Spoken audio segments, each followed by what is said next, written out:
Dan saudara, Lembaga Perlindungan Saksi dan Korban (LPSK) menerima permohonan pelindungan terhadap 6 orang yang terkait dengan kasus pembunuhan Vina dan Eki di Cirebon, Jawa Barat.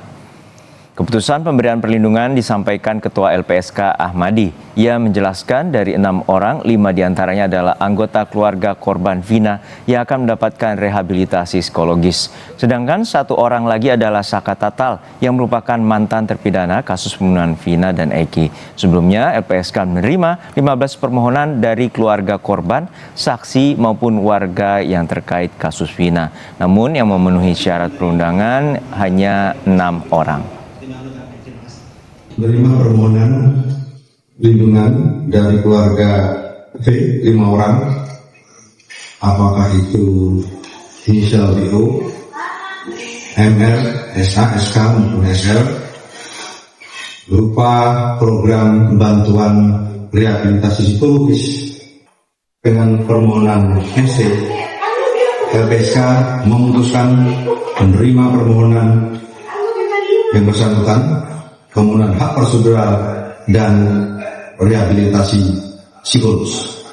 Jelang sidang peninjauan kembali yang digelar esok, mantan terpidana kasus pembunuhan Vina, Saka Tatal, berterima kasih pada Dede Riswanto yang telah memberikan kesaksiannya. Dede mengungkapkan pengakuan yang sebenarnya yang terjadi antara Dede dan Aib saat diminta menjadi saksi. Saka hanya mendengar kesaksian Dede yang dibacakan dalam persidangan. Saka menyebutkan hal ini menjadi kejanggalan terbesar selama sidang berlangsung di tahun 2016 lalu. Munculan Dede Riswanto ditanggapi positif oleh Saka Tatal. Bahkan Saka mengucapkan terima kasih karena kesaksian Dede mengaku membuat kesaksian palsu untuk membuat kasus ini lebih terang. Permukaan dan menyampaikan bahwa yang dulu itu tidak benar. Bagaimana Saka menanggapinya? Ya, dari Saka pribadi, Saka juga alhamdulillah senang juga ada buat titik terang yang buat Saka pribadi ataupun yang 7 terpidana yang masih di dalam. Jadi ada titik terang juga. Waktu dulu kan Aib sama Dede kan di persidangan nggak pernah muncul sama sekali. Oh gitu. Sekarang dia nggak pernah di medsos ya? Iya. Dede sama Aib nggak pernah di persidangan waktu itu? Nggak ada. Sidang peninjauan kembali yang diajukan Saka Tatal akan digelar besok. Lalu bagaimana kesiapan akhir jelang persidangan peninjauan kembali? Kita tanyakan langsung pada jurnalis Kompas TV Muhammad Syahri Ramdon di Cirebon, Jawa Barat. Syahri, besok merupakan sidang peninjauan kembali akan digelar di Pengadilan Negeri Cirebon. Lalu seperti apa persiapan khusus terutama dari tim kuasa hukum Saka Tatal? Ya, baik Juno di studio dan selamat siang saudara. Persiapan khusus yang dilakukan oleh tim Tatal yaitu berkoordinasi dan berkomunikasi dengan para tim kuasa hukumnya, baik yang tinggal di Cirebon maupun yang tinggal di Jakarta. Terbukti dari upaya tim kuasa hukum Saka Tatal yang kemarin mendadak berangkat dari Cirebon menuju Jakarta, dan mereka melakukan rapat internal sekaligus membahas beberapa persiapan termasuk menemui sejumlah saksi ahli yang diinformasikan akan diikutsertakan dalam sidang PK yang berlangsung pada Rabu 24 Juli 2024 atau besok.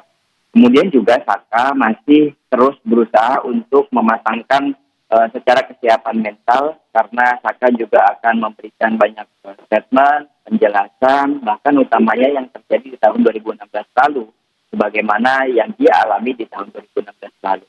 Tidak hanya itu, tim kuasa hukum juga terus melakukan beberapa berkas, utamanya bukti novum yang berjumlah 4 yang belum pernah diungkap ke publik.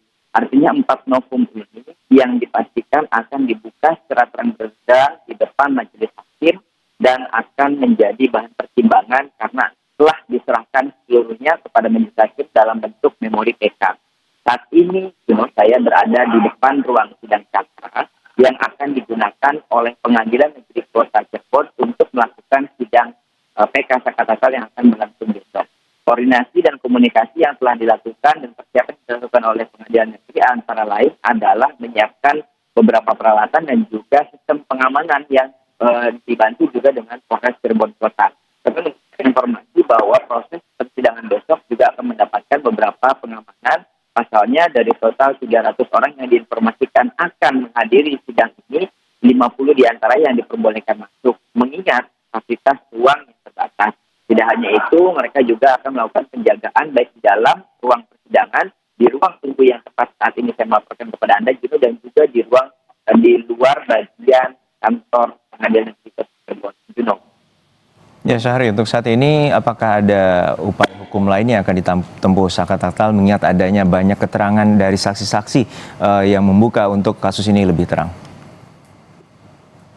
Dari Saka Tatal sendiri mengucapkan terima kasih kepada Dede Rizwanto yang telah hadir permukaan setelah sekian tahun lamanya tidak pernah muncul ke publik. Bahkan secara fisik Saka Tatal menyampaikan dia baru pertama kali melihat dan selama ini mendengar kesaksian Dede Rizwanto di dalam persidangan yang dibacakan oleh jaksa umum pada saat itu. Menurut Saka, tentunya dengan tim kuasa hukum dari Saka, hal ini menjadi salah satu bukti yang semakin terang benderang bahwa kejadian di tahun 2016 lalu itu penuh dengan kejanggalan. Dan tentunya informasi ini, kesaksian ini, itu akan dijadikan salah satu novum untuk mempertajam, mematangkan pada sidang PK nanti. Apakah ada langkah upaya hukum lainnya kepada yang dilakukan oleh Saka Tatal? Kami masih menunggu penjelasan dari tim kuasa hukumnya. Selain itu, Juno, kami juga tadi sebelum melakukan pelaporan kepada Anda sempat bertemu dengan keluarga Vina, di mana juga sama mengatakan baru pertama kali melihat sosok Dede. Keluarga Vina mengatakan bahwa hal ini menjadi semakin panjang dan tidak diketahui kebenarannya. Namun Marliana secara bijak menyampaikan kepada kami bahwa pihaknya terus menghormati upaya hukum yang dilakukan oleh beberapa pihak karena itu merupakan hak pihak mereka. Di lain pihak juga Marliana meminta kepada Bareskrim Mabes Polri yang telah ditunjuk oleh Kapolri untuk terus membuka kasus ini secara terang benderang agar keluarga Vina mendapatkan keadilan. Mengingat Vina adalah satu dari dua orang yang ditemukan tewas di Padang Talun pada 27 Agustus 2016 yang sampai saat ini kasusnya belum menemui titik terang. Dengan adanya pengakuan-pengakuan ini, Marliana meminta berharap agar kasus ini mengerucut dan terus dapat diketahui siapa sebetulnya pelakunya dan apa motivasinya.